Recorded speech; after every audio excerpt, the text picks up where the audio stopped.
Alright guys, welcome to another beer review, and today we're going back over to Northern Monk and we're having another look at one of the Patrons Project beers, and this is Patrons Project number 10.05, which is a porter brewed with cranberry, almond and cacao, and this is brewed in collaboration with Temple Coffee and Donuts as part of the Culinary Concepts branch of the Patrons Project.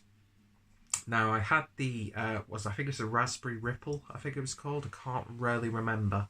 I remember the beer tasting really damn good, but I can't remember too much information about it because it was a while ago. And yeah, as soon as I heard that this was being released, I pretty much had to go to Manchester, to the refectory. What is it called? Is it called the refectory in Manchester? I can't remember. But basically, they're sort of little bar in Manchester. So I picked 2 cans of this up. One I've already drank. I had a third in Northern Monk as well, and I also picked up the Doppelschwarz, which is the Doppelbock Schwarz beer brewed in collaboration with Track, Cloudwater, and why's the name escaped me? Wylam. So yeah, picked up some good beers, and I've already reviewed the Doppelschwarz. That beer's already been uploaded, so link is down below if you're interested. But yeah, so looking forward to giving this a proper try, because I was just drinking it casually. Talk proper English beer. I was just drinking it casually when I was doing a bit of a hangout with Harry and the rest of the guys on Craft Beer Monthly.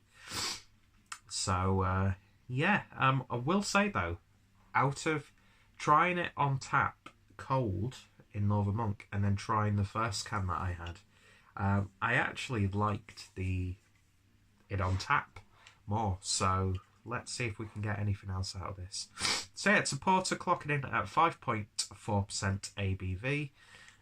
As you guys know, I'm a massive fan of both Northern Monk and the Patrons Project, and I'm still needing to go to Temple Coffee and Donuts in Leeds, so I see that happening in my future. But fantastic artwork once again. Beer and donuts just goes hand in hand in my opinion. So I'm not going to read all of the information because I would have read it on the initial collaboration, but I'll just read the sort of about me section for the beer, and I need to sneeze. Excuse me. I've ingested dust through my nasal cavity, and it's triggered something of a cold, which is all I need. But anyway, yeah, so cranberry, almond and cacao porter. For this series of culinary concepts, we were once again delighted to welcome back Temple Coffee and Donuts, the brewery's favourite sugar and caffeine emporium. This time round, however, we felt we needed to brew something a little different, something a little darker to complement the onset of the winter months. To match one of Temple's festive delights, we decided to create a beer with a sweet, doughy body constructed from a generous helping of oats, wheat and barley for a well-rounded, creamy mouthfeel. Finally, we designed the beer to linger on a big hit of cranberry, almond and dark chocolate to finish off in style. This is not a Christmas beer, just a beer to celebrate the darker, more introspective months of the year. A Krampus to your Saint Nick, if you will, to remind us all to be good little boys and girls. So, yeah, fantastic stuff. Anyway, let's get this beer opened and see what we get. Oh, dearie me. So, beer in the glass, and it's got a little bit of a glug. Not too much though. There we are, that'll do. Bit of an aggressive pour on that one, but it certainly looks nice in the glass. Beer is, it's not jet black, but it's a really dark sort of varnished oak look to it. And the beer poured with about 2 to 3 fingers worth of a lovely dark tan head, nice and compact, almost looks like a cake batter in the glass. But yeah, it certainly looks the part, so we'll see if I can, because I fear I may have just suddenly lost the ability to smell. So we shall put it to the test. So let's give it a bit of a whiff. And you can definitely get that cocoa, or cacao, I should say, with a big hit of that cranberry. The cranberry is definitely there. There's a little bit of like a cake batter aroma. Has a little bit of that, those sweets that the Riesen, is that how you pronounce it? Riesen, where you got them in like the little pieces. I'm sure they used to be quite popular in IKEA, but you could get them everywhere, really. But yeah, you sort of get that like glazed donut aroma, so it definitely smells like a donut would. Nice and cakey, nice donut batter aroma. There's that little bit of it. It's a very slight almond. It's almost like an almond extract sort of character, as if you're sniffing it straight from the bottle. But yeah, it's smelling like a donut. It's what I would imagine those donuts to smell like on the label. So I know that's probably the power of persuasion in there. But yeah, lovely dark roasty malt character. And yeah, you get that very subtle sort of tart sourness on the back end from the cranberry. But yeah, really nice. Tastes like, smells like a donut. So stylistically on the nose, all's good so far. And I've just realised my hair's looking a little bit greasy, although I washed it yesterday. And vibration. I hate the fact that I get messages when I'm recording videos, and I very rarely get messages because everybody hates me when I'm not recording videos, and it's bloody annoying. Anyway, smells good. Let's give it a taste. Cheers.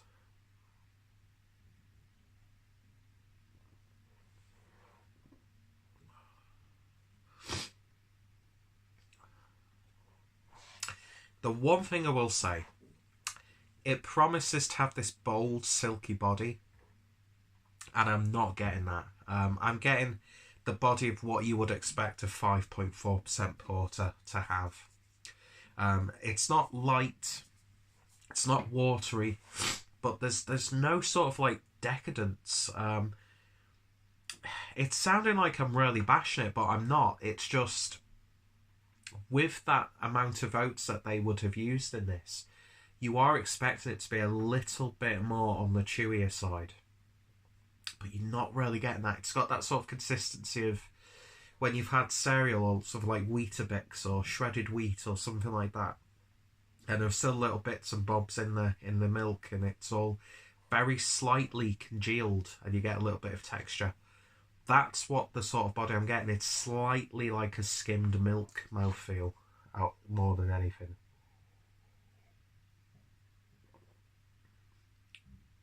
But yeah, you get this lovely, gentle, sweet doughiness there. It's got that flavour of like a ring donut. Again, power of persuasion, probably playing into that. But it's sweet and cakey, but not like really synthetically sugary sweet.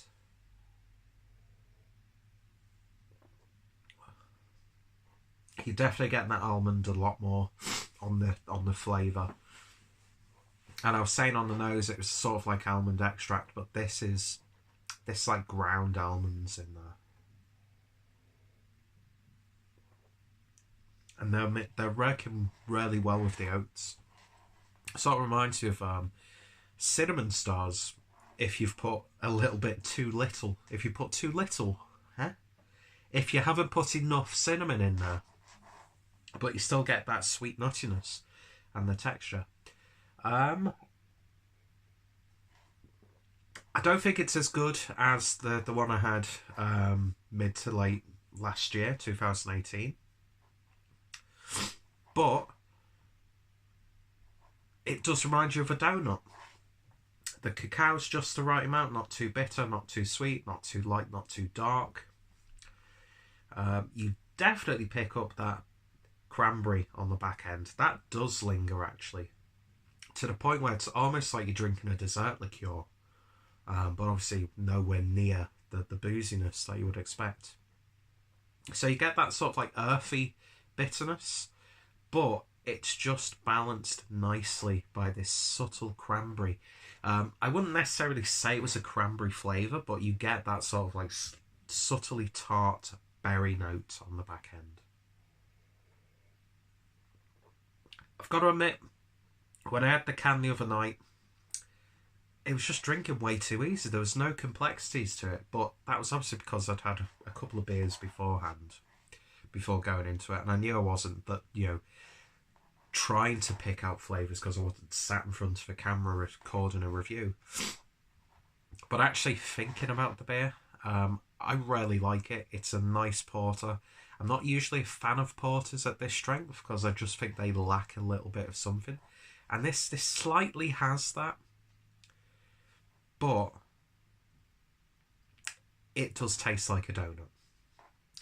And if I were to pair this with a donut that looks similar to that, because those donuts look absolutely wonderful on the artwork. Let me see. Just look at that. How good do those donuts look? And then that photo there. How good do those donuts look? I've just become such a big fan of donuts. I mean, I've always loved donuts. I mean, who doesn't? They're like the ultimate dessert, or cakey sort of dessert. But I've been like almost losing sleep thinking about pairings with donuts and beers. That sounds terrible. It sounds like I'm an alcoholic, but I'm just so much more conscientious of food since I've been doing these reviews. So I'm thinking about that sort of stuff. I'm thinking about ingredients that I cook with. I'm thinking about dishes I would make. And I'm thinking about donuts that I want to pair with this beer. If it had a bit more of a bolder mouthfeel, it would just be bang on. It is a little bit weak in that regard, but it's by far a bad or boring beer. And if you like your donut sort of beers, I mean, I had the Harpoon's Dunkin', which I actually paired with a donut. That went just beautifully. Of course, what else did I do with donuts? I think that's been the main thing about my sort of food pairing videos here on YouTube, is just matching beers with donuts, which I know is a dream of Rob's, and hopefully one day, and I wish he does, he can act on that dream. Rob from Hopzine, of course, who also did a really good review of one of the Evil Twin. I think it was Donut Break, or one of the variants of Donut Break, and he actually had a donut from Temple which just looked divine and actually sounded a lot better than the beer. But yeah, I know I'm fat, I know I'm greedy, but come on. A nice, dark, sweet, sticky, stout, porter, whatever, pairing it with a decadent donut. Can you think of anything better right now? And hopefully you'll go out and buy some donuts, because I wish I had donuts now.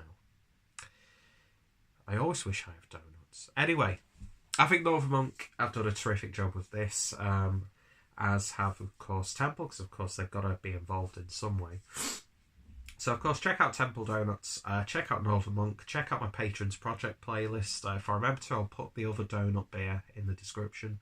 I might even start a playlist on YouTube of beer and donut pairings.